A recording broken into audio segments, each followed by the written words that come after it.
Pérou, début février 1936. La forêt, la nuit, prenait une douce teinte de mystère et d'illusion, les ombres naviguant au détour des grandes feuilles vertes. La lumière d'une lune haute dans le ciel étoilé effleurant les cimes des arbres et les bruits étranges masquant quelque animal tapi dans l'obscurité. J'étais allongé dans un sac de couchage, tout ce qu'il y avait de plus simple, de couvertures mises l'une sur l'autre, avec moi, entre. Une sorte de sandwich au Buxley, avec un arrière-goût avarié. J'avais baissé mon feutre sur les yeux pour tenter de m'endormir, mais le sommeil avait bien du mal à s'intéresser à moi. Je repensais à beaucoup de choses, aux yeux de l'ange bleu bien sûr, à cette étonnante certitude de la part du professeur Key concernant une volonté divine de nous guider vers notre but et de nous aider à l'atteindre. Alors, à ma mort, hurlé par des rêves éveillés, des rêves qui m'assaillaient depuis septembre 35, depuis notre second départ de Londres, comme un terrible avertissement. Étais-je si indissociable de cette quête ? Étais-je prédestiné à mourir en découvrant les yeux de l'ange bleu ? Pour quelle raison ? Les Allemands nous poursuivaient, ils étaient sur nos traces, j'en étais sûr et certain, car ils se trouvaient également dans mes rêves par allusion. Et avec eux, un danger bien plus grand encore. Le professeur ronflait à quelques pas de moi, derrière le feu que nous avions mis de bonnes heures à allumer, le bois étant trop humide pour brûler. C'est beau, n'est-ce pas ? Quoi ? La nuit, le ciel. Quand j'étais plus petite, j'avais l'habitude de regarder la nuit en Angleterre. Je sortais ma tête par la fenêtre et j'observais les étoiles, essayant de trouver les deux qui représentaient mes parents. Voir leur lumière comme un réconfort. Vous avez vos deux parents, Bexley ? Quelque part, je pense. Comment s'appellent-ils ? Est-ce que c'est si intéressant que ça ? Comment ? Jefferson et Abigail. Abigail. C'est joli. Et que font-ils dans la vie ? À part m'avoir fait chier la majeure partie de mon enfance, vous voulez dire ? Mon père est luthier. Ma mère à la retraite, elle donne des cours de jeté de pied en l'air pour faire vachement souple. Elle a été danseuse étoile au ballet de Londres de 14 à 18. Une danseuse. Mes parents étaient instituteurs. Et dire que mon père adoptif est professeur. Vous n'aviez que ? Pas de frères ni de sœurs ? Non, toute seule. Et le professeur maintenant. C'est ma seule famille. Et je lui ai menti. Si vous cherchez à ce que je vous pardonne pour nous avoir caché que vous travaillez pour les Américains, comptez pas là-dessus, Laura. Je ne cherche plus rien, Bexley. Pas avec vous. Oui, parce que généralement, ça marche pas avec moi. Je suis désolée de cette méprise, Bugs. Ouais, pas autant que moi.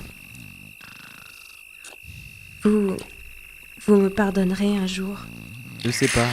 Je cherche pas à savoir, je me suis jamais posé la question. Nous sommes proches des yeux de l'ange bleu, je le sens. Moi aussi.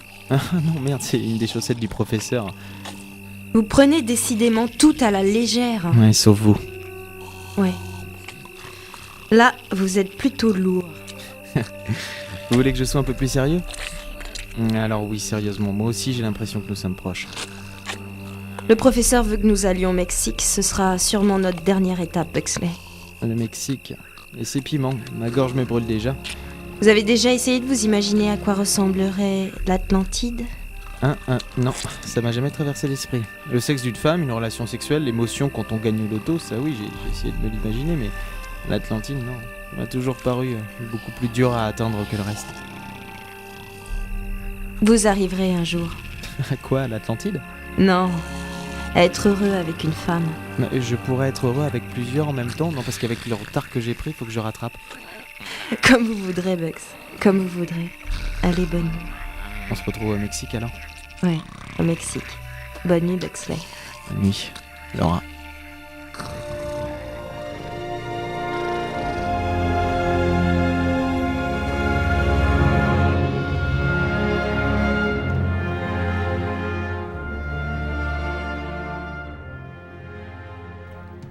Allemagne, ville de Garmisch-Partenkirchen, 6 février 1936. Ich déclare les quatrièmes chez Solatlichtifer ou père. Die Führer, mein Führer! Ja, c'est ce que j'ai dit. Nein! vous avez dit d'où faire. Nein, Baron von Schmoll, j'ai dit d'y faire tout faire. Ja, Baron. En vérité, le Führer a dit d'y faire tout faire.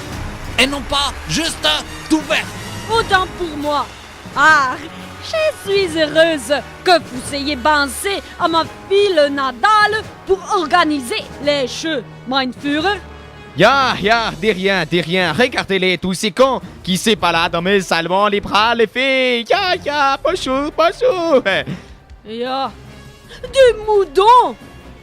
Je leur ai promis de réduire l'insécurité, je leur ai promis de leur donner du travail, je leur ai promis la grandeur de l'Allemagne, et ils m'ont cru. Au lieu de ça, j'envoie mes opposants dans des camps, car il n'y a qu'une seule fois, celle d'Adolf Hitler. Heil Hitler. J'y brûle des livres, car s'ils lisaient, ils seraient capables de réfléchir. Nein, ils ne doivent pas réfléchir, ce sont des moutons, et je suis leur berger. Travaille pour ma grandeur, plus que je ne travaille pour la leur. J'ai vraiment les sentiments d'être les maîtres du monde. Normal, j'ai tué leur culture, ils n'ont plus de culture. L'autodafé, beaucoup plus convivial qu'un barbecue, n'est-ce pas? Heil Hitler. Mais arrêtez de me saluer, général Klaus von Claude, ça va, j'ai vous vu. Je ne vous salue pas, mein Führer. Je dis aïe parce que j'ai mal. Vous me marchez sur le pied. Ah, pardon. Que fait ce jeune soldat à la peau blanche, Baron von Schmoll? Il vient de m'aborder un télégramme, mein Führer. C'est un télégramme de notre homme de main, Hakim Wall. Ya, les petits arabes. Égyptien. Il dit que les Anglais font au Mexique. Ils ont sur une piste très intéressante, mein Führer. Les yeux de l'ange bleu, à portée de main.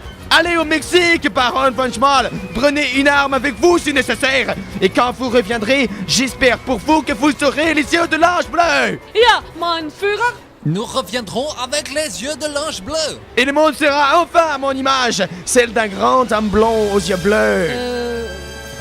Mein Führer, vous n'êtes pas blond aux yeux. Nein, laissez tomber.